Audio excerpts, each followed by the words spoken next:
Olá, eu sou o Valderez e o assunto que eu vou abordar é extremamente relevante e do mais alto grau de respeitabilidade para com aquele que fez todas as coisas, tanto nos céus como na terra, tanto as coisas boas como também as coisas más. Por isso, meus irmãos, é que em momento algum podemos pensar diferente ou de não acreditar no seu plano mais importante que ele fez, não aqui, mas no céu, que foi a sua eleição e a predestinação. E aí, há ou não há a predestinação? Claro que há. Este é um plano dele, criado, estudado e fundamentado no céu. E dentro deste plano, único e incondicional, é que constitui a sua vontade ímpar e soberana. Por isso, meus irmãos, eu recebo que o Deus justo e isento de erros remova toda a incredulidade do seu coração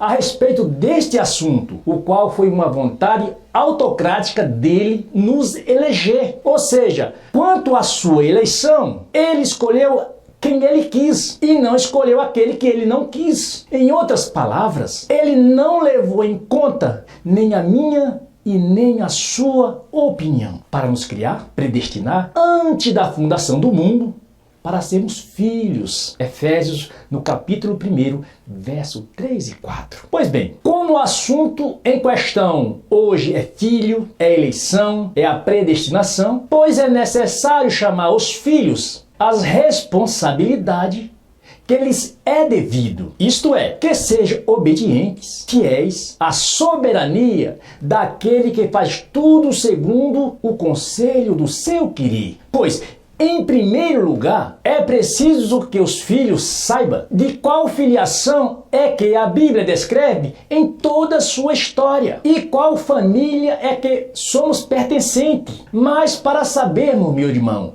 os fundamentos familiares de Deus, é necessário saber quem é Deus. Pois Deus é um espírito. E se Deus é um espírito, os seus familiares são todos espirituais. E assim, temos que levar em consideração que a predestinação é a única certidão que nos faz herdeiro de Deus. E que a predestinação é a única prova incontestável da nossa subsistência. Portanto, sem a predestinação, Deus não tem filhos, Deus não é pai. E o mundo só giraria em função da carne humana. E não haveria nenhum motivo e nem razão para o mundo existir. Mas por causa da eleição e a predestinação, o mundo está em ascendência, em obediência aos limites exatos da sua criação espiritual, como está escrito em Atos dos Apóstolos, no capítulo 17, verso 26. E quanto aos espíritos que somos nós, escolhidos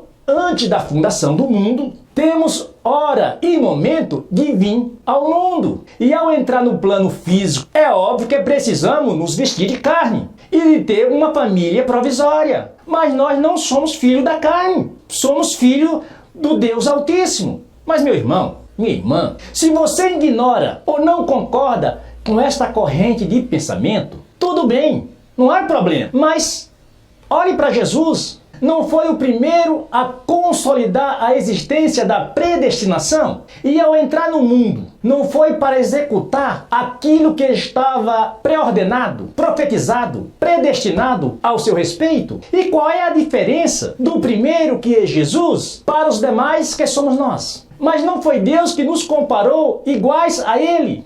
E não está escrito que os que dantes conheceu também os predestinou para serem conforme a imagem dele, sendo ele o primogênito entre os muitos irmãos? Isto é, Jesus foi o primeiro irmão a pôr em prática o plano até então inexistente da predestinação. Ele não veio em espírito, não teve uma família, não executou tudo aquilo que já era sabido por todos, sendo precursor, e aí dando início ao ministério da predestinação. Então, meus irmãos, como negar a existência da predestinação com tantas provas, evidência realizada por aquele que não pode mentir?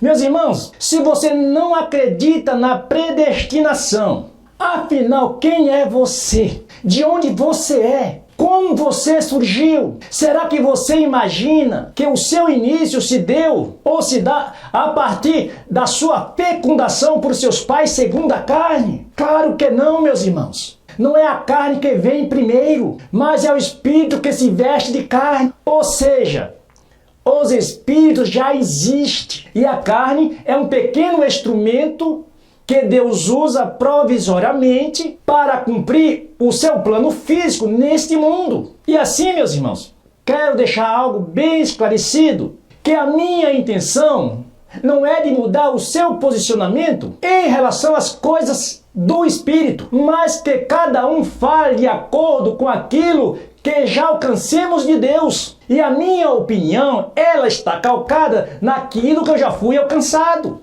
Mas se você não entendeu, ou se você não concorda ainda, tudo bem, não há problema. Mas de uma coisa precisamos concordarmos, é que nem eu e nem você podemos mudar aquilo que já foi dado como consumado segundo as coisas do Espírito. Ou seja, nós não mudaremos os nossos destinos já traçados por Deus.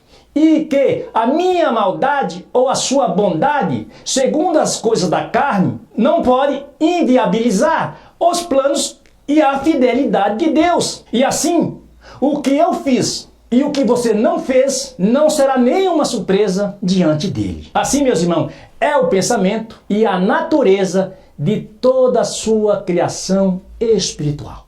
Pois bem, meus irmãos, eu fico por aqui. Sei que tem muita coisa para dizer, mas espero ter trazido algum esclarecimento acerca deste assunto. Mas voltarei em breve falando deste assunto ou de outros assuntos, conforme a vontade de Deus.